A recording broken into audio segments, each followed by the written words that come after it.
Maraming salamat. Nakapagtipon tayo ngayong umaga. Ito po ang umaga ng ating pagbabanal na hapunan. Umagang habanal na hapunan. No? Banal na agahan ang maitatawag siguro natin. Or Lord's Table. Okay? At pagkatapos po ng ating serbisyo, isasagawa po natin yan na ginagawa natin twice a year. At the same time, ang ating po announcement this afternoon, tuloy po yung ating series na Mahal ng ating Panginoon ng Iglesia. Dapat tayo rin. At naroon po ako sa pagbalangkas ng paksa na may kinalaman na kailan nga ba nagsimula ang iglesyang itinatag ng ating Panginoong Hesukristo. Actually, natapos ko po yung una, ikalawa, ikatlo. Mamaya po matatalakay ko po yung ika-4 hanggang ika-6 or ika-5. So, mahaba-haba pa rin, pero ganun pa man, ito po ay maliliwanag na talata sa Biblia na kapag nakita ninyo, ganito palang panahon itinatag ang iglesia ng ating Panginoong Jesucristo. And Lord willing, this coming February 28 pa naman yan. No? Wala po ako rito sa church. I was invited, Sunday po yun, I was invited to speak in a church in Kogyo, Community Bible Baptist Church, under kay Pastor Dan Cruz. At ang aking tatalakayin po roon ay yung 5 solas of Reformation, no? With matching background nung 5 solas na yun. No? Naniniwala naman po tayo rito, no? Yung sola Scriptura, sola Fidei, sola Christus, sola Gratia, at saka yung Soli Deo Gloria. Okay? To God all be the glory. So yun po ang aking magiging paksa sa kanila. Pero sa linggo pong yan, parang magkakaroon din tayo ng preaching marathon dito dahil sa first service, ang magpipreach po si Brother Bok. Okay? Sa second service, si Brother Mark, at saka sa hapon naman si Brother Christian. Kaya may mga preacher naman tayo, si Kuya Pres, kaya rin mag-preach dito. No? Able mag-preach, si Paul, able din mag-preach yan.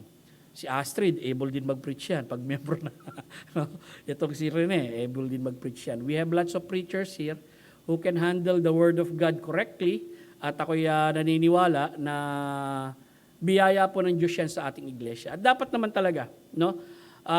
Lahat ng mananampalataya may kakayanan na humandle ng Word of God, mapalalaki at mapababae, kasi yan po ang mandate sa atin ng Diyos. If you know the experience of Christianity, at bilang isang Kristiyano, mai-relate mo yan sa iyong kapwa. No? At may papahayag mo yan sa iyong kapwa. Ganyan po ang ginawa nung mga unang mananampalataya, especially sa Acts chapter 12. Acts chapter 8, yung nangalat sila sa iba-ibang dako because of persecution. Lahat halos ng mga mananampalatayang nangalat from Jerusalem, naiwan lang yung mga apostoles, nangaral sila ng salita ng Diyos. So, that will be on February 28. So, ipanalangin nyo ako at ipapanalangin ko rin naman kayo rito kasi ang aking session simula ron 8:30 hanggang alas 3 ng hapon. So, 5 topics yun. So, they asked me to discuss about it. At itatalakayin ko rin naman yung dito, no? Yung 5 solas na yan. But I think next week, ang gusto kong ipaksa sa loob yata ng 3 linggo, no? Dito ngayong February, bagamat Love Month, ang gusto kong talakayin ay yung isa sa kalagayan nating Pilipino, yung tinatawag natin, meron tayo ritong syncretic religion, no?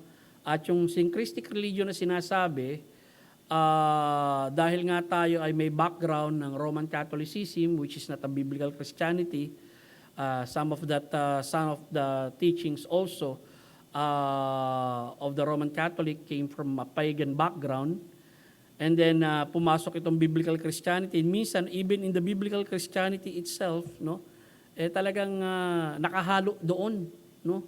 Yung mga paniniwala natin noon na hindi pa natin nabibitawan. Kaya minsan may mababalitaan kang mga Kristiyano. Ako, may personal knowledge ako, no?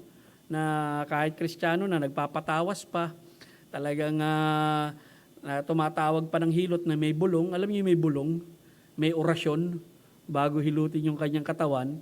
Na as if yung mga bagay na yun, of course, it is in a pagan background, nakahalo yan, no?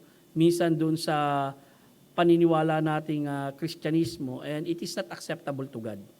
Very clear yan sa Bible, at ipakikita ko sa inyo next week, may background yan na nangyari sa lumang tipan, na nadala sa bagong tipan, na talagang binigyan diin ni Apostol Pablo na dapat bumukod tayo sa bagay na yun.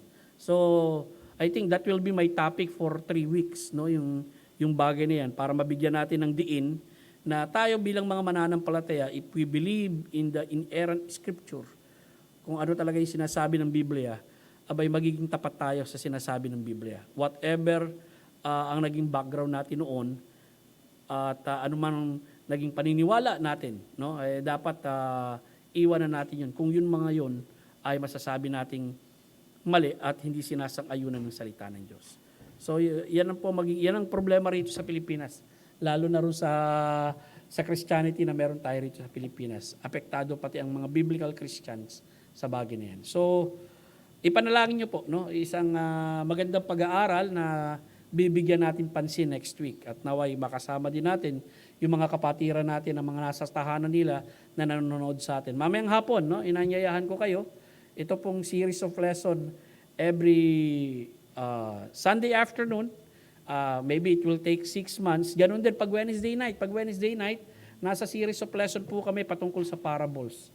And I tell you, ang ganda po ng parables. At pag pinag-aralan po natin yan, it is not something na madaling i-interpret dahil kinakailangan malaman mo ang background kung bakit ibinigay ang parable. Hindi lang basta kwento na ibinato ni Jesus Christ yan, no? At pwede mong diretsyong basahin. Kundi kinakailangan alamin mo muna, bakit nga ba sinabi ni Kristo yung parable? Katulad last Wednesday night, pinag-aralan namin yung parable, yung si Kristo inimbitahan doon sa bahay ng Pariseo, si Simon the Pharisee. Tapos pinuna ni Simon, yung babaeng nagpahid ng pabango sa paa ni Kristo at hinagkan yung paa ni Kristo. And then nagreklamo siya kung itong babaeng ito, kung itong si Yeso Kristo tunay na propeta, alam niya sana kung anong klaseng babae yun. So, ibinigay ni Jesus Christ yung parable ng 2 debtors. Yung 2 nangutang at parehong pinatawad. At in answer to complaint, kaya ibinigay ni Jesus Christ yan kasi may pagrereklamong naganap doon. At yun ay pagrereklamo na ginawa ni Simon the Pharisee doon sa babae na pumasok doon sa kanyang handaan na inihanda para sa ating Panginoong Jesucristo. I hope join us every Wednesday night. Watch us in our sa ating pong live streaming, or you come to church, join us in our prayer meeting para makasama po kayo sa ating sama-samang pananalangin kapag Wednesday night ng gabi. So far, yan lang po ang announcement natin. Meron akong nakalimutan, yung kay Intoy. Kaya mukhang magre-resume na po ang choir. Kaya nananawagan po si Intoy mamaya, starting mamayang hapon, 1:30, lahat po ng kaanib ng kilusan ni Intoy, ng choir. Punta daw po kayo rito, may practice kayo hanggang 3:00 ng hapon. Siguro ang service natin magsisimula mga baka 3:15. Konting adjustment lang. So, yan po ang panawagan ni Brother Intoy. Dahil si Brother Intoy, panghapon din yun, But he will be here in 1:30. So, yung iba ang pwedeng umuwi, balik na lang kayo para sa pag-practice ng choir or join us mamayang tanghalian. Meron naman tayo ritong inihahanda ng mga pagkain para sa mga naiiwan dito sa church at sumasama sa atin hanggang sa buong hapon. Kaya may practice din yata yung kabataan, Bok? May practice ba yung kabataan mo? Wala, okay. Lesson lang naman. So, mamaya po, 1:30, hanggang 3 ang practice ninyo sa choir, lahat po ng involved sa choir. In-encourage ko si Intoy dahil kahit naman once a month or kahit twice a month, pwede tayong umawit, sa Panginoon, as a choir sa church. So, since congregational form of government tayo, I would encourage, of course, every one of us, lahat tayo, aawit sa Panginoon. Hindi malaking porsyento ng ating pag-awit mapupunta lamang sa mga special number. Kundi in a congregational form of government, lahat po ng anak ng Diyos dapat umawit at magsamba sa Panginoon. Okay, ganun po yun. Okay, yan lamang pong announcement natin, mga minamahal. Tatawagin ko po si Brother Book para magpaawit sa atin ng pagbati. Magkakawayan pala tayo, sa ating pagbati. Sige, tayo po magsitayong lahat at kawayan natin ang bawat isa. Awitin natin Psalms 88 verse 1. I will sing the mercies of the Lord forever. Ready now? Sing. I will sing of the mercies of the Lord forever. I will sing. I will sing. I will sing of the mercies of the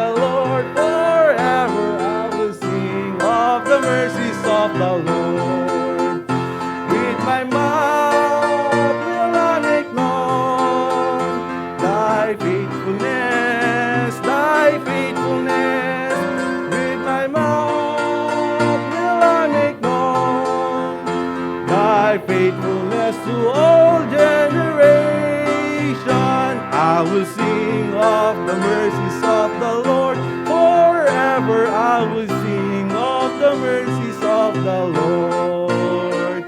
Praise the Lord. Tawagin po natin si Brother Rene para pangunahan tayo sa pagbabasa ng salita ng Panginoon. So, good morning. So, let us open our Bibles to 1 Corinthians chapter 11. Babasahin po natin ng salitan from verses 23 hanggang 34. Pagtanggap ng hapunan ng Panginoon. Sapagkat tinanggap ko sa Panginoon ang ibinigay ko naman sa inyo, na ang Panginoong Hesus ng gabing siya ipagkanulo ay dumampot ng tinapay.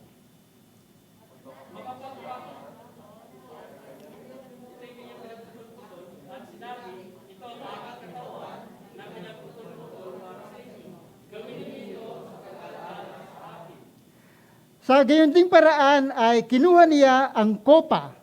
Pagkatapos, maghapunan na sinasabi, ang kopang ito ay siyang bagong tipan sa aking dugo. Gawin ninyo ito tuwing kayo iinom nito sa pag-alaala sa akin.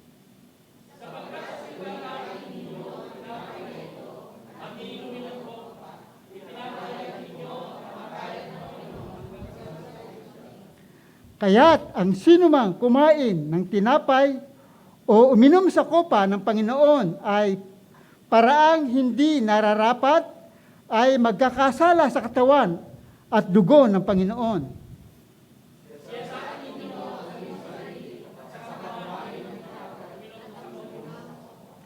Sapagkat ang sinumang kumakain at umiinom ay hindi kinikilala ang katawan, ay kumakain at umiinom ng hatol sa kanyang sarili.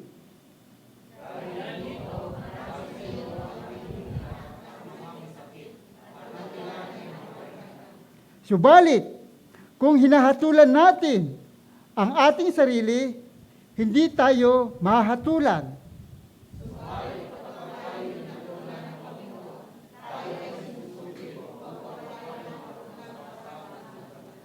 Dahil dito, mga kapatid ko, kapag kayo'y nagtitipon upang kumain, maghintayan kayo.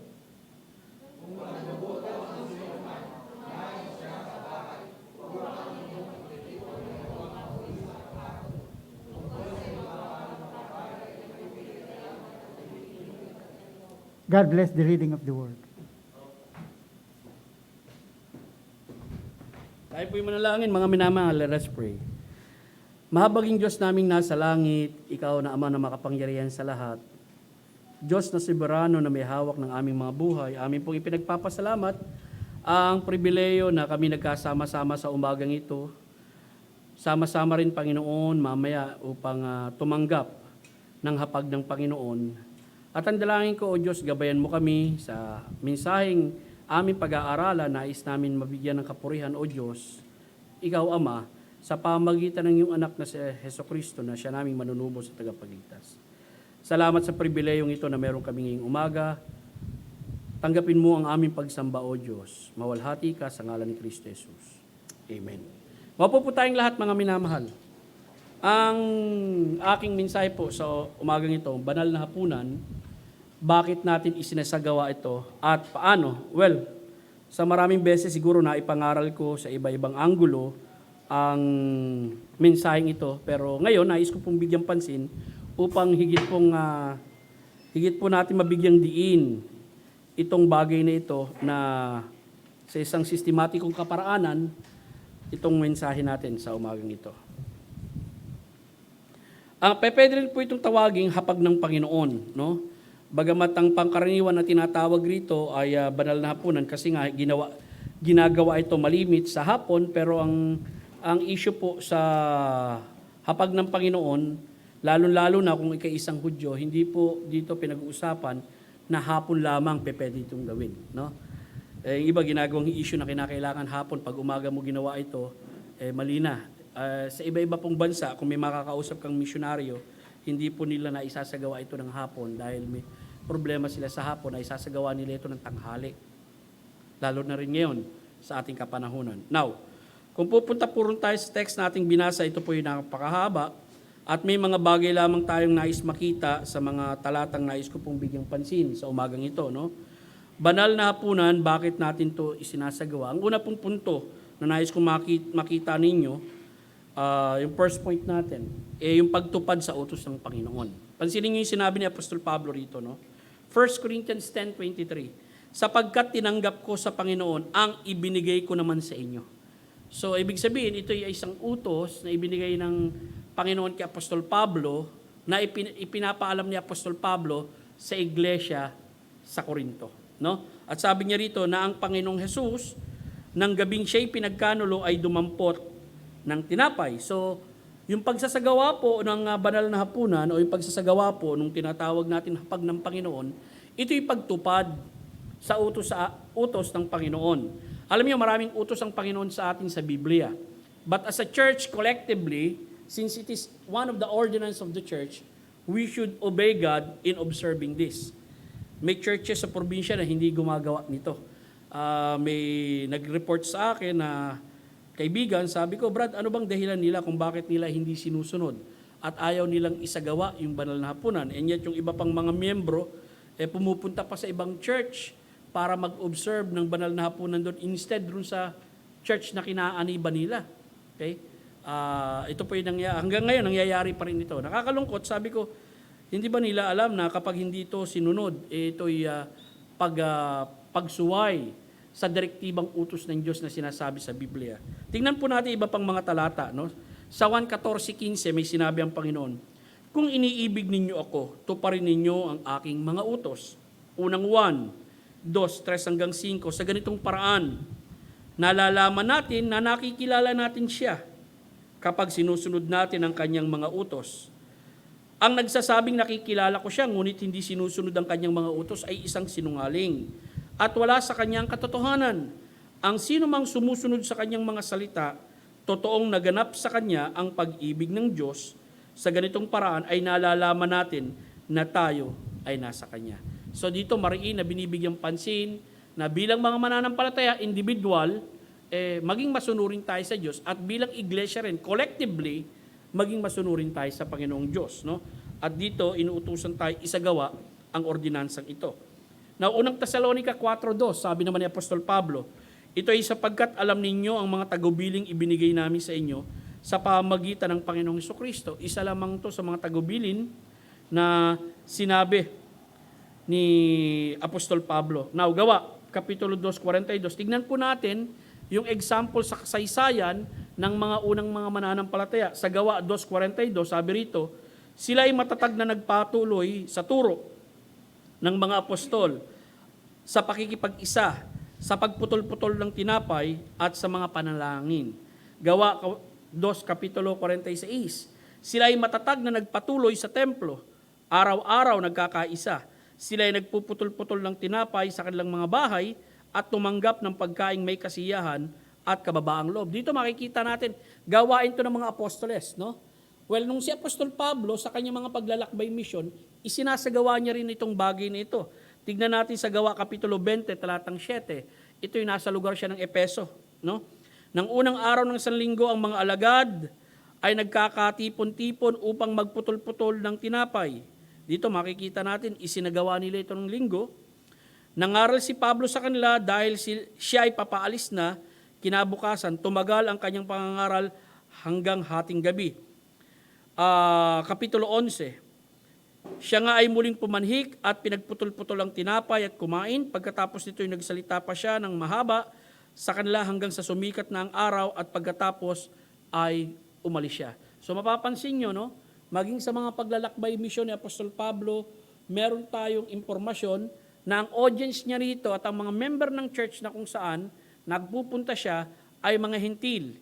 Isinasagawa nila, no, yung tinatawag nating utos ng Panginoon patungkol dun sa hapag ng Panginoon o yung banal na hapunan. And then pangalawa, makikita natin yung pag-alaala sa Panginoon. Maliwanag dito sa talatang mababasa natin. Kaya nga,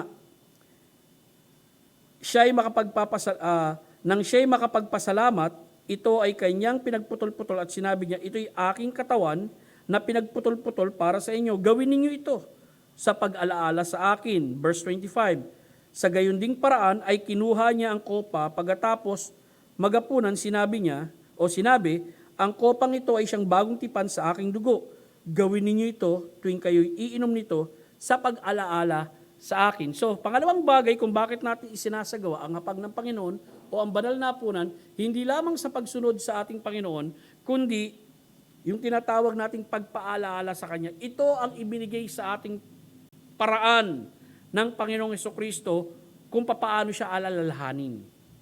Hindi siya nagbigay sa atin ng larawan na merong long hair ang itsura at balbasarado, na bulagaw ang mata at itatago mo sa pitaka mo at yun ang magpapaalala sa iyo na may Panginoon. No. Para maalala mo na may Panginoon, hindi din yung magsisinakulo ka o magpapapako ka sa krus. Okay? Or maging ang Kapaskuhan, hindi yun ang paraan para ipaalala sa atin ng Panginoon. Para ipaalala sa atin ng Panginoon, ay matatawag nating banal na hapunan. Okay? Bagamat nagse-celebrate tayo ng kapanganakan ng ating Panginoong Kristo, okay, pero ang paraan na ibinigay sa atin ng maliwanag sa bagong tipan upang maalala siya ang kanyang kamatayan, ang kanyang ginawa sa atin, hindi ang kanyang kapanganakan, ay ang banal na hapunan. Tuloy po tayo.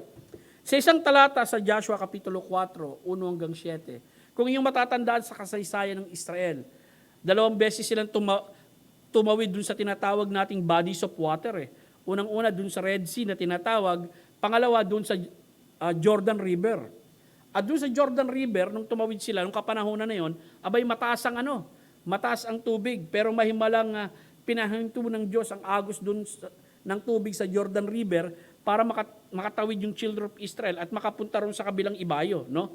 Makapunta ron sa kabilang ibayo.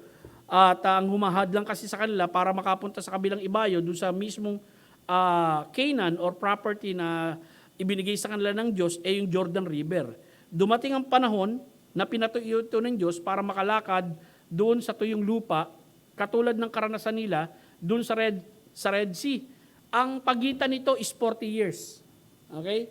Doon sa Red Sea, anong nangyari doon? Nakatawid sila nung lumabas sila sa Egypt. After 40 years, nangamatay na yung mga tao doon sa nakatawid sa Red Sea. Panibagong henerasyon na ito, ng mga mananampalataya na pinapangunawa ni Joshua at ni Caleb, papasok na sila ng Jordan River, papasok na sila nung tinatawag nating Promised Land, kinakailangan tumawid sila sa Jordan River. This is the new generation of what we call this Jewish people. Kasi yung mga lumabas sa Egypt, no, nangamatay na sa ilang. 40 years ang pagitan nitong dalawang event na ito. At nangyari, nang ganap nang nakatawid sa Jordan ang buong bansa, sinabi ng Panginoon kay Josue, kumuha ka ng 12 lalaki sa bayan, isa sa bawat lipi, at iutos ninyo sa kanila, kumuha kayo ng 12 bato mula rito sa gitna ng Hordan, mula sa dakong matatag, na tinatayuan ng mga paa ng mga pari, at dalhin ninyo at ilapag sa dakong tinigilan ninyo sa gabing ito. Kaya tinawag ni Josue ang 12 lalaki na kanyang inihanda sa mga anak ni Israel, isang lalaki sa bawat lipi, at sinabi ni Josue sa kanila, dumaan kayo sa harapan ng kaban ng Panginoon ninyong Diyos sa gitna ng Hordan, pasanin ng bawat isa sa inyo ang isang bato sa kanyang balikat ayon sa bilang ng lipi ng mga anak ni Israel. 12 bato lang to, pero malalaki itong bato na to, upang ito'y maging isang tanda sa gitna ninyo, na kapag itinanong ng inyong mga anak sa panahon ng darating, anong kahulugan sa inyo ng mga batong ito? Inyong ang sasabihin sa kanila, sapagkat ang tubig ng Hordan ay nahawi sa harapan ng kaban ng tipan ng Panginoon, na iyon ay dumaan sa Hordan at nahawi ang tubig ng Hordan, at ang mga batong ito ay magiging alaala sa mga anak ni Israel magpakailanman. Ito, no? Yung tinatawag nating stone of remembrance. At dito, ang purpose nito para sa future generation na tatanungin nila, tay, ano yung mga bato-bato na yan, na patong-patong? Bakit naandyan yan? Bakit walang nag-aalis niyan? Pwede namang gamitin sa bahay yan. Bakit walang nag-aalis niyan? Para bang yung bato na yan, sagradong bato. Hindi, yan ang alaala na isang araw sa kasaysayan ng Israel, hinawi ng Diyos ang tubig rito sa Hordan para makatawid ang bayang Israel. Okay? Ang ganda, no? Ito yung paalala na ibinigay sa lumang tipan doon sa mga Hudyo. Sa atin, sa ating kapanahunan, mga kapatid, ang paalala na ibinigay sa atin ng Panginoong Diyos upang maalala natin ang kamatayan ng ating Panginoong Kristo, hindi lamang ang banal na hapunan, no, na tinatawag nating continuing rite, kundi pati yung baptism na tinatawag, which is the picture of the death, burial, and resurrection of our Lord Jesus Christ. Kaya tinatawag po natin itong ordinansa ng church. Okay? Pangatlong bagay na nais kong makita ninyo, no? Banal na hapunan, bakit natin isinasagawa ito? Ito'y pagpapakita. Alisin nyo na lang yung A. Sabi na nga ba, naisama ko pagpapakita, no? Pagpapakita ng pagpapahayag natin ng ebanghelyo ng Panginoon.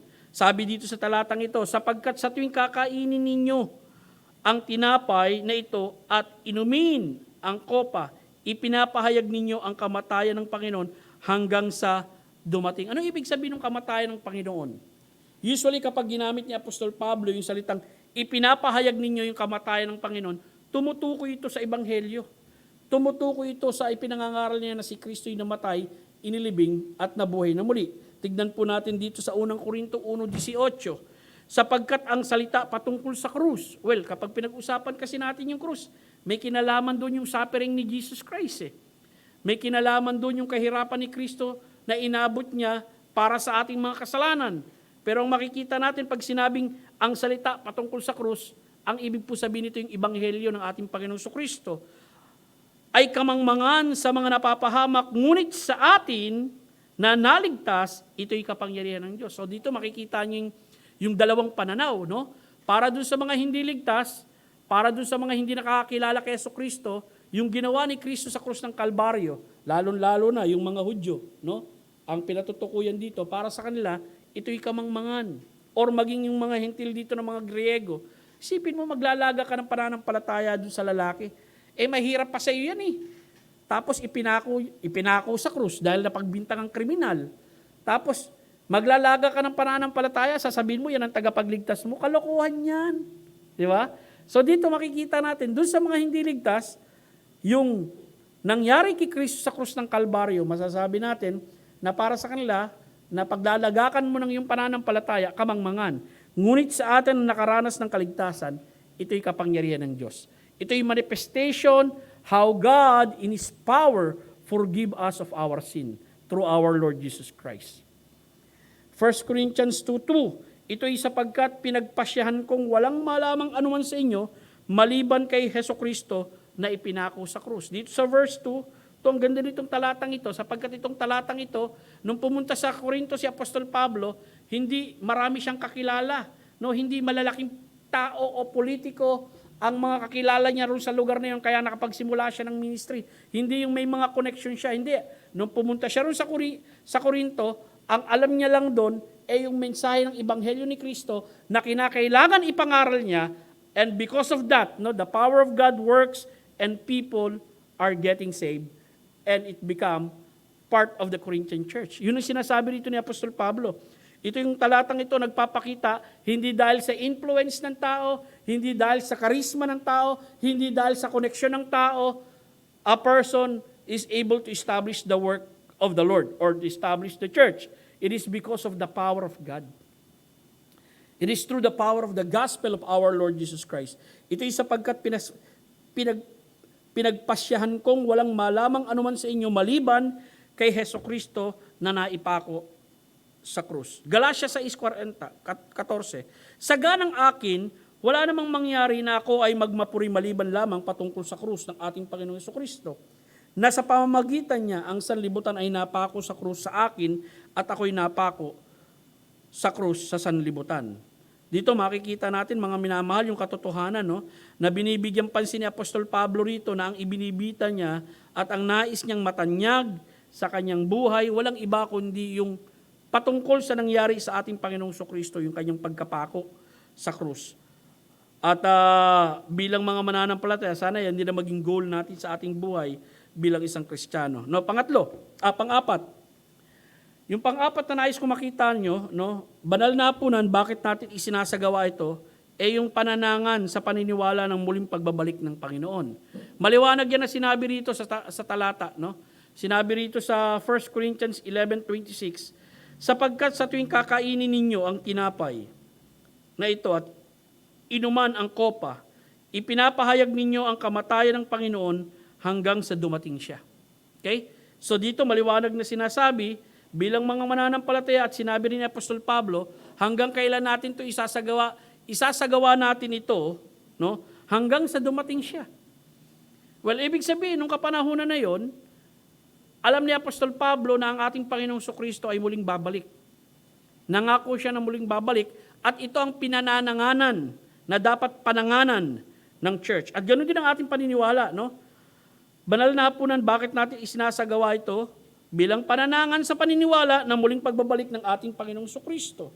At dito sinabi nga, sapagkat sa tuwing kakainin ninyo ang tinapay na ito at inumin ang kopa, ipinapahayag ninyo ang kamatayan ng Panginoon hanggang sa dumating siya. Now, dito sa 1 Corinthians 16:22, sinabi ni Apostol Pablo, kung ang sino man ang hindi umiibig sa Panginoong Kristo, sumpain siya, anathema. Pero may binanggit siya rito, Maranatha. Ang idea po ng Maranatha, yung pagbalik ng ating Panginoong Kristo. Okay? And then, sa huling aklat ng pahayag, 22, 20 hanggang 21, mapapansin nyo, itong bugtong hininga, ito ang panalangin. Nung isinulat ni John yung Book of Revelation, siya na nagpapatotoo sa mga bagay nito ay nagsabi, oo, ako ay malapit nang dumating. Ang nagsasalita po rito si Jesus Christ. Tapos sinundan ni Juan, siya nawa, oo Panginoong Jesus, dumating ka na. Ang biyaya ng ating Panginoong Kristo ay mapasa inyo nawang lahat, siya nawa. So makikita po natin, no, mga kapatid, bilang mga mananampalataya na nagsasagawa po ng hapag ng Panginoon, dito nagpapakita na pinapanananganan natin at patuloy nating pinanananganan yung literal na pagbalik ng ating Panginoong Kristo dito sa lupa balang araw. Well, may mga ibang paniniwala, katulad ng paniniwala ng Jehovah's Witness noong 1914, bumalik na si Kristo. Kaya lang bumalik siya sa Espiritu. Ang tinatanong ko, paano yung nakita? Sa Espiritu pala bumalik. Di ba? Sa Biblia, kung paano nakita si Jesucristong umakyat, sabi ng Biblia, ganun nyo rin siyang makikita, babalik. Ibig sabihin, kung umakyat siyang literal, babalik din siyang literal according sa Acts chapter 1. Okay? So dito makikita natin mga kapatid, yun ang isa sa mga pinananganan natin na isang dahilan kung bakit natin isinasagawa itong bagay na ito. And then ang panglima, na makikita natin sa unang Korinto Kapitulo 10, talatang 16. Hiwalay ito nung sa binasa natin, no? Sa unang Korinto Kapitulo 11, pero may makikita kasi tayo rito na may kinalaman sa isa sa mga dahilan kung bakit natin isinasagawa ang pagbabanal na hapunan. Pakikiisa sa Panginoon at sa katawan nito ang iglesia. Ang saro ng pagpapala na aming pinagpala, hindi ba ito ang pakikiisa sa dugo ni Kristo? Hindi ba ang tinapay na pinagputol-putol, hindi ba ito ay ang pakikipag-isa sa katawan ni Kristo? Tayo, bagamat marami, ay isang tinapay dahil tayong lahat ay nakikibahagi sa isang tinapay. Now, anong idea ang nakapalood rito? Ang idea po nito, communion, no? Fellowship or sharing in the blood of Christ.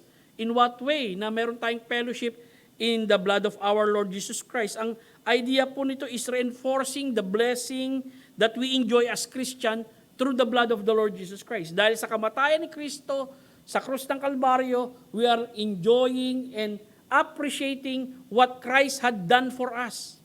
And not only that we as people, no, na kung saan namatay si Jesucristo at kinilala natin siyang tagapagligtas, naging bahagi tayo ng kanyang katawan. At tayo bilang mga mananampalataya, as we partake, we commune with the body of Christ in the sense of reinforcing the fellowship together in the body of Christ as we break bread together. At bilang mga mananampalataya, isa itong pakikiisa na ang gumawa ay hindi dahil sa ating barkadahan, hindi dahil sa ating asosasyon, kung hindi dahil sa ginawa ni Kristo sa atin sa krus ng Kalbaryo nung siya'y namatay. Because of Christ's blood, there is a close-knit fellowship that happened not only with us to our Lord Jesus Christ, but with one another bilang mga mananampalataya. Kaya nga mahalaga no, na pangalagaan natin itong pakikiisang ito sa bawat isa dahil magkakapatid tayo sa pananampalataya. Si Apostol Pablo may mariin na utos diyan, no? Doon sa I think Ephesians chapter 4, no? Pagsikapan ninyo yung pakikipag-isa ng bawat mga mananampalataya. Talagang it is something that we need to work for para mapagtibay natin yung pakikiisa natin sa bawat isa. Bagamat ang Diyos ay patuloy na kumikilos sa atin at ito'y isinasagawa natin sa pamagitan ng ating banal na hapunan. And then yung ika-6, ito may mga subpoints to na nais kong makita ninyo, papaano natin isinasagawa ito. Okay? Nakita natin kanina, bakit natin isinasagawa ito? Isinasagawa natin ito bilang pagsunod. Pangalawa, bilang pag-alaala. Pangatlo, bilang pagpapakita na nagpapahayag tayo ng Ebanghelyo. Pang-apat, bilang pananangan dun sa paniniwala ng muling pagbabalik ni Kristo. Yung pang-lima, yung pagpapakita din to ng pakikipag-isa natin kay Kristo at sa kanyang katawan. Yung pang-anim, papaano natin isinasagawa ito? Isinasagawa natin itong may pasasalamat. At ang makikita natin sa mga talatang ito, no? At nang siya'y makapagpasalamat, ito ay kanyang pinagputol-putol at sinabi, ito ang aking katawan, pinagputol-putol ito para sa inyo, gawin ninyo ito sa pag-alaala sa akin. Sa Mateo, at kumuha siya ng isang saro at nang makapagpasalamat, ay ibinigay sa kanila at nagsabi, uminom kayong lahat nito. Sa Marcos, siya'y dumampot ng isang kopa nang siya'y makapagpasalamat at ay ibinigay niya sa kanila at mula rooy uminom silang lahat. Sa Lucas, siya ay tumanggap ng isang kopa nang siya'y makapagpasalamat. Sinabi niya, kunin ninyo ito at inyong paghati-hatian.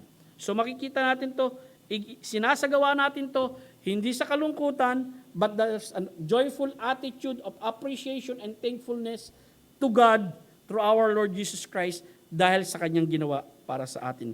Pangalawa, ito'y isinasagawa dapat ng palagian. Okay?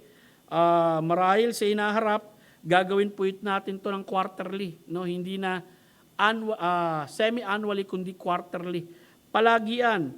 Sa verse 25, gayon din sa paraan ay kinuha niya ang kopa pagkatapos maghapunan, sinabi niya, ang kopang ito ay siya kong bagong tipan sa aking dugo. Gawin niyo ito tuwing kayo iinom nito. Sa verse 26, may ganun din sinabi. Sa 26, sinabi ito sapagkat tuwing kakain kayo ng tinapay na ito at iinom sa sarong ito, inihahayag ninyo ang kamatayan ng Panginoon hanggang siya'y dumating. Yung idea ng tuwing dito, no? Ang idea po nito palagian, okay? Na isinasagawa dapat itong pagbabanal na hapunan. So hindi lamang isinasagawa itong may pagpapasalamat, isinasagawa rin itong palagian at isinasagawa rin natin ito sa paraang nararapat. Yung idea pong paraang nararapat po rito, adverb po ito, no? Sa Greek. Adverb po ito, yung parang tipong sibok ay lumalakad. Yun po, sibok ay lumalakad, yung lumalakad is verb. Pag sinabi kong sibok ay lumalakad ng marahan, yung marahan, adverb po yun. Okay? Yung word na wordily, no? Hindi worthy na, ay, kinakailangan maging worthy ako sa Panginoon Diyos. All of us, before God, because we are sinners, we are unworthy. But because of the grace of God, nung si Kristo namatay sa atin sa krus ng Kalbaryo, we are worthy now to accept the body of the Lord Jesus Christ. Kaya lang yung adverb po ron, dapat ito'y may nararapat na pag-uugali. It is something that we do it seriously. Hindi po yung tipo bang, Lord Supper lang naman yan eh. Hindi mahalaga sa akin yan. Isang beses lang namin ginagawa isang taon yan or 2 beses lang namin ginagawa. Okay lang yan, no. It is something that we need to take seriously, no, but it is also a celebration and it is a time of thankfulness. Yun po yung ginamit dito kasi sa talatang ito na kung saan isinulat ni Apostol Pablo. Now, sinabi rito, isagawa natin ito sa paraang nararapat. No, opposite yan ng talagang pagwawalang bahala, opposite yan ng kawalang seryosohan, opposite yan na parang itinuturing mo na mababang bagay lang itong ginagawa mo. Tawag nito, pagbabanal na hapunan. And then, ikaapat, isinasagawa rin itong may pagsisiyasat. Bakit? Kasi tandaan nyo, ang context na kung saan isinulat ni Apostol Pablo ito, ang background po nito, yung church problematic church. May problema doon eh, may issue sila ron eh. Anong issue doon? Yung iba kasi, sa pagbabanal na hapunan, pagkatapos ng banal na hapunan sila, nagkakaroon sila ng love feast. Yung love feast na tinatawag, potluck. Ang nangyayari, bago muna sila magbanal na hapunan, nagpa-potluck na muna yung iba. At ang nangyayari, yung ibang may mga dalang pagkain during the potluck or during the love feast, sila na munang kumakain ng dala nila at yung ibang tao hindi nila pinakakain. Yung sinabi sa verse 34. No? Kaya kinastigo sila ni Apostol Pablo dahil sa bagay na yan eh.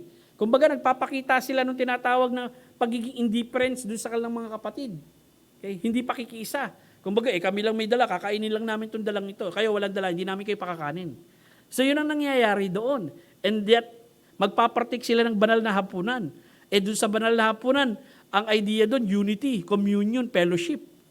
So wala nga talaga sila sa hulog ng mga kapanahonan na yun. At ang makikita natin dito, sinabi rito, kaya't ang sino mang kumain ng tinapay o uminom ng kopa ng Panginoon sa paraang hindi nararapat ang idea pong nakapaloob doon, yung you take it lightly and not seriously, ay nagkakasala sa katawan at dugo ng Panginoon. Verse 28, siyasatin ninyo ang inyong sarili at saka kumain ng tinapay at uminom ng kopa.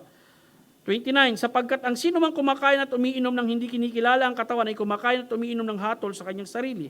Dahil dito, marami sa inyong mahihina at mga may sakit at ang ilan ay namatay. So makikita ninyo mga kapatid yung kalagayan ng iba rito. No? Nagbanal na hapunan lang, nagkasakit na. Nagbanal na hapunan lang, nanghina na. At nagbanal na hapunan lang, yung iba nang mamatay sa kanila. Bakit? They took it lightly, no? Itong gawain na ibinigay sa kanila ng Diyos na dapat siniseryoso nila. Okay? Not only that, ang makikita natin, isinasagawa rin ito kung may kailangan ipagsisi at pagtutuwid sa ating mga sarili.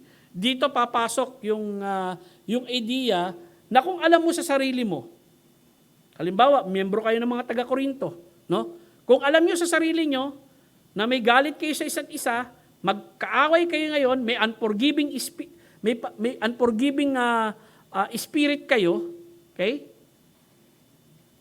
Humingi kayo ng pagsisisi sa Diyos, pagsisihan nyo ang inyong kasalanan bago kayo mag-partake ng banal na hapunan. Yun po ang context nun. Okay? So kaya idinagdag ni Apostol Pablo rito, subalit kung hinahatulan natin ang ating sarili, sinuri natin ang ating sarili, siniyasat natin ang ating sarili, may nakita tayong kasalanan na kinakailangan ipagsisi at ituwid, no? Pagtutuwid sa ating mga sarili, ay ba'y dapat natin gawin? Dahil pag hindi natin ito ginawa, hindi tayo mahatulan. Subalit kapag tayo hinatulan ng Panginoon, tayo ay sinusupil upang huwag tayong mahatulan kasama ng silibutan. Anong ibig sabihin dito sa 31? Kung alam mong meron kang dapat ituwid sa sarili mo, kung alam mo na meron kang dapat isagawang pagsisisi sa harapan ng Panginoon, magsisi ka na. Huwag mo nang antayin ang hatol ng Diyos. Ngayon, kung ikaw naman ay hinatulan ng Diyos, pinalo ka niya, kinorek ka niya bilang anak, abay mabuti rin yun. Para, ano sabi rito, tayo'y sinusupil upang huwag tayong mahatulan kasama ng sanlibutan. Ito yung nagpapakita no, sa verse 32. Kung ikay anak ng Diyos, papaluin ka niya, itutuwid ka niya dahil Kristiyano ka. Pero kung hindi ka niya anak, kasama ka sa hatol ng sanlibutan. At mapapahama ka sa impyerno magpakailanman. Ngayon, mga minamahal, banal na hapunan, bakit natin isinasagawa ito bilang pagtupad sa utos ng Panginoon? Pag-alaala sa Panginoon, pagpapakita ng pagpapahayag natin ng Ebanghelyo ng Panginoon, pananangan sa paniniwalang muling pagbabalik ng Panginoon, pakikiisa sa Panginoon at sa katawan nito, at ang pang-anim, papaano natin isinasagawa ito? Isinasagawa natin itong may pagpapasalamat, isinasagawa natin itong may dapat palagian, isinasagawa natin ito sa paraang nararapat, isinasagawa rin natin ito may pagsisiyasat sa sarili, isinasagawa rin natin ito kung may kailangan ipagsisi at pagtutuwid sa ating mga sarili. Tandaan ninyo, ang pagbabanal na hapunan ay isang selebrasyon. No? It is something, though it is serious, but it is a celebration. It is appreciating what God, our Lord Jesus Christ, did for us on the cross of Calvary. But it is not something that we need to look down. No? Sapagkat ito ay isang ordinansa na iminigay sa atin na kinakailangan natin sundin kung tayo mga Kristiyano. Kaya nga, lagi kong hinihimok yung mga kapatiran, kapag tayo magbabanal na hapunan, maging present kayo sa ating church sapagkat isang seryosong bagay ang ating gagawin sa Panginoon. Kung ito'y tinitignan mo na napakaliit na bagay at mayroon pang mas mahalagang bagay sa buhay mo kesa sa pagbabanal na hapunan, binabiolate mo yung mahalagang utos ng Diyos sa iyo bilang isang Kristiyano. Okay? Parang baptism lang yan eh. Kung hindi ka pa nababautismuhan at sinasabi mo matagal ka ng Kristiyano, bakit ayaw mo? Anong dahilan? Para magpatuloy ka sa pagsuway. Ang bautismo panawagan yan sa pagsunod. So kung magpapabautismo ka, kinakailangan magpabautismo ka na kung alam mong Kristiyano ka. At hindi mo kinakailangan mabuhay sa pagsuway for so many years, pero alam mong Kristiyano ka na. Di ba? Hindi ka naman tinawag para sumuway, tinawag ka para sumunod. So magandang umaga po sa inyong lahat mga kapatid, yan lamang po ang hamon ko sa inyo. Dadako na po tayo sa mahalagang bagay ng pagbabanal na hapunan, pero isasagawa muna natin to pagkatapos nating manalangin, mag-offering muna tayo, and then after that, tatawagin ko si Brother Rapi at si Brother Robert to assist us in partaking this. No? So magpe-pray muna tayo ng closing, and then offering, and then banal na hapunan. Okay? Let us pray. Ama namin, salamat po sa mensaheng na pakinggan ng iyong mga anak sa umagang ito. And I pray, Lord, na sana ito'y paalala sa aming lahat sa mga katotohanang nakapaloob sa pagbabanal na hapunan. Pinapanalangin ko, Panginoon, na meron kaming matitibay na dahilan kung bakit namin sinusunod ang ibinigay mong ordinansa sa amin bilang mga mananampalataya. It is a continuing right na habang hindi ka pa dumarating sa biyaya at tulong ng Diyos, ipagpapatuloy namin gawin to bilang Marikina Valley Bible Baptist Church. Salamat po, Panginoon, sa ngalan ni Kristo Jesus. Amen. Tawagin muna natin yung ating usher. Sino ang pwedeng mag-usher? Ikaw na muna, Bok. Sige. Mag-pray ka na muna.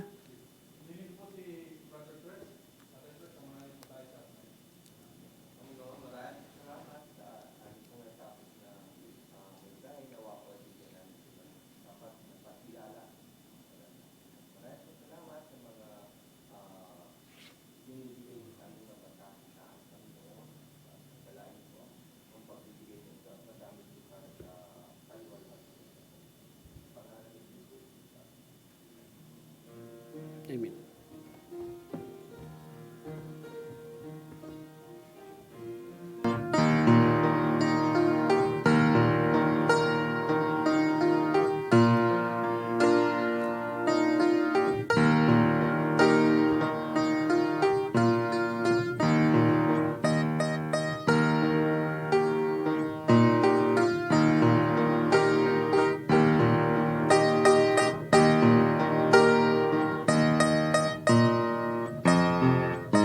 Amen. Tanggalin mo yung bato.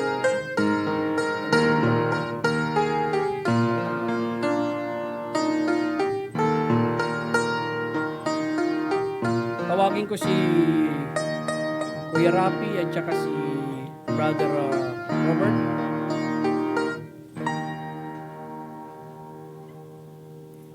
Pakihanda na po yung ating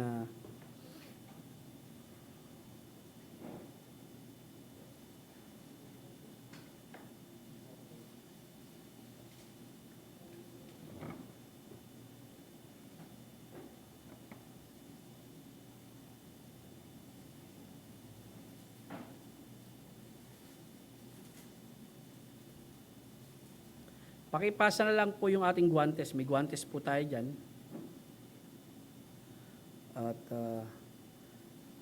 kung gusto nyo isang guantes lang, para yung kamay lang na pipick up.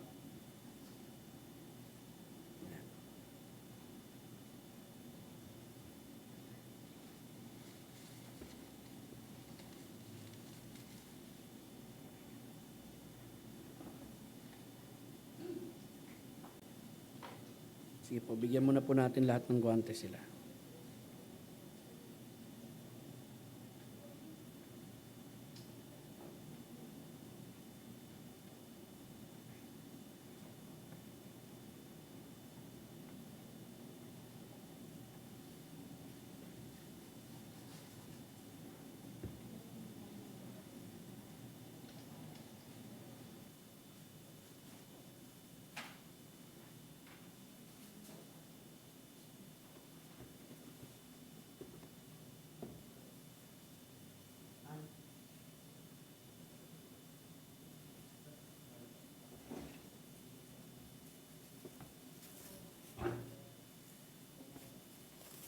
Okay, pwede na po i-distribute yung mga tinapay.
Ito po ang sabi ng Biblia, ito ay sapagkat tinanggap ko mula sa Panginoon na siya kung namang ibinigay sa inyo ang Panginoong Hesus. Nang gabi siya pinagkanulo ay kumuha ng tinapay, pagkatapos niyang magpasalamat, pinagputol-putol niya ito at sinabi, kunin ninyo, kainin ninyo ito, alang-alang sa aking katawan na pinagputol-putol para sa inyo, gawin ninyo ito sa pagpapasalamat sa akin. Manalangin po tayo, sandali. Ama naming Diyos sa langit, Amang makapangyarihan, salamat sa sinugo mong anak, Jesucristo na aming Panginoon, Diyos na nagkatawang tao, na bayubay sa krus, nasira ang kanyang katawan upang bayaran ang aming mga kasalanan. Salamat o Diyos sa kaligtasan na ipinagkaloob niyo sa amin. Na sa pagkakataong ito, inaalala namin siya sa ganitong kaparaanan. At hindi lamang ang kanyang kamatayan o Diyos, kundi ang kanyang pagkabuhay na muli. At balang araw, siya ay muling babalik at makakapiling namin. Basbasan mo, Panginoon, ang sama-sama naming pagbabahagi, pagkain ng tinapay na ito. Sa ngalan ni Kristo Jesus. Amen.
Sa gayon ding paraan, kinuha niya ang saro pagkatapos maghapunan.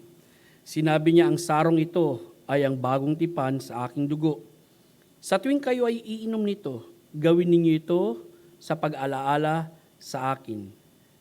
Ito ay sapagkat sa tuwing kakain kayo ng tinapay na ito at iinom ng sarong ito, inihahayag ninyo ang kamatayan ng Panginoon hanggang siya ay dumating. Manalangin po tayo. Ama namin, muli nagpapasalamat po kami sa napakahalagang dugo na umago sa krus para sa aming mga kapatawaran ng kasalanan. Ama, kung anuman ang meron sa aming buhay, patawarin mo po kami sa aming mga pagkukulang at mga pagkakasala sa iyo. Sa harapan mo, O Diyos, ay wala kaming maitatago, kaya alam mo, Panginoon, ang lahat sa amin. Lumalapit kami ngayon, kami nagpapasalamat, pinagdiriwang, Panginoon, at inaalalang maigi ang ginawa mo sa amin sa krus. At the same time, Lord, humihingi kami ng kapatawaran sa aming mga pagkukulang sa iyo. Tulungan mo nawa kami na sa aming buhay, higit kaming maging malapit sa iyo kesa sa mga nakalipas na panahon. Salamat sa pribileyong ito, Panginoon, sa pag-inom ng kopang ito, nagpapaalala sa nabuhos mong dugo ng bagong tipan. Sa ngalan ni Kristo Jesus, na aming Panginoon at tagapagligtas. Amen. Tayo po yung uminom.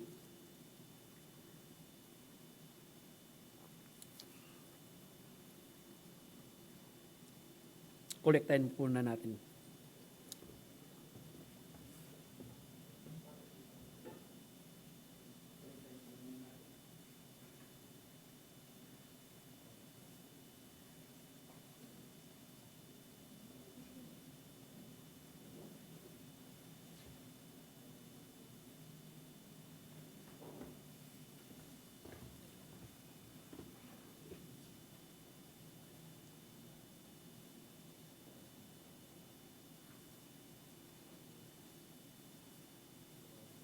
Kukolektahin po yan, tapos hugasan mamaya para maibalik uli.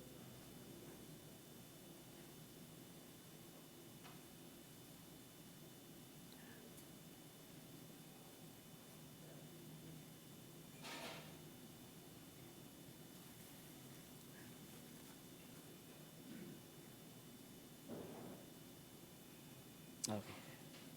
Tapos, Kuya Robert, Brother Rapi, paki-ayos na yung sarapan. Pakitakpan po uli natin.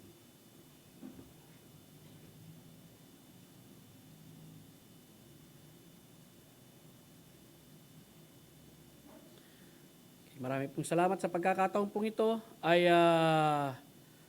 tatayo tayong lahat. Aawit tayo ng isang awit, Victory in Jesus. And then after that, hihilingin ko pong manalangin ng closing si Brother Rene para sa pagtatapos po ng ating gawain. Umawit muna tayo kahit isang stanza lang. Awitin natin ang first stanza ng Victory in Jesus. We're now sing, I heard an old story, how a Savior came from glory, how He gave His life on Calvary, to save a wretch like me. I heard about His groaning, of His precious blood atoning. Then I repented of my sin and won the victory. Oh, victory in Jesus, my Savior forever. He sought me and bought me with His redeeming blood. He loved me, I knew Him, and all my love is to Him. He plunged me to victory beneath the cleansing flood. Praise the Lord. Brother Rene?